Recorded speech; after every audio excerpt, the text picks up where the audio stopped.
Just a quick video here to explain how to use the live draft room. I'm going to go rapid fire, so pay attention. You might have to re-watch again. Even if you're in my other leagues, we don't use the live draft room much, so you might need to watch this video. First thing you do is you go to For Owners Live Draft Room. Do not go to Draft, go to Live Draft Room, and you'll see that it'll open in a new window. Once you get here, you will see that it's the National League draft order, I think.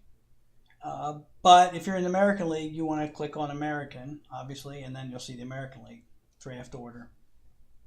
Down here, we have the player ranks. Now, here's the whole player list, and you can see there's a whole bunch of people here, and the list, they keep going away every time you make a pick. So you can do it a lot of different ways. You can sort by ADP, which is a little different than ranking. I don't know why.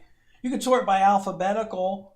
Or let's say you're like, I want to know who's that dang backup tight end for the Bengals for when Eifert gets hurt. So you go to tight end, and then you go to the Bengals, and you're like, oh, that's right, Tyler Kroft. And you can sort that way if you want, if you're looking for a specific guy. And then you want to get these all back to all, so you see everything. If you want to draft a player, it's really simple. You just click draft. The biggest mistake that people make in this draft is they don't realize that it's always going to take the highlighted player. If you're looking around, you're looking down lower, and you just keep clicking by accident, and then you're ready to draft. You're ready to draft. You might think it's going to take Le'Veon Bell when you hit draft because he's at the top of the list, but it's not. It's going to take Leonard Fournette. Whoever you have highlighted, that's who it's going to draft. Now, if you do make a mistake, if you take Julio instead of Le'Veon, this is what the draft chat is for. What you can do is do this. Type stop, okay, enter, and then tell me as much detail as you can. Wanted Bell, not Julio. And then I'll see that, and I'll stop the draft. I'll put Bell in for you. I'll take Julio out, and we can move on. No harm, no foul.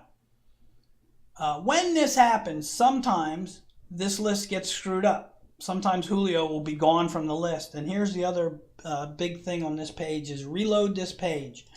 You just click that, and it's going to reload the page. Sometimes during the draft, you'll see a situation where you'll see Alex has a player, Mike has a player, Joe has a player, but Ryan doesn't have a player. And you're like, wait, didn't he make a pick? And it's not because he didn't make a pick. It's because the system or your computer didn't pick it up, and it looks like a blank. If you ever see a blank in the middle of the draft, just click reload, and I'm certain you'll see the player pop up then. I think that's it for this. If you have any questions, get a hold of me. Draft's in a few days, so good luck, everybody.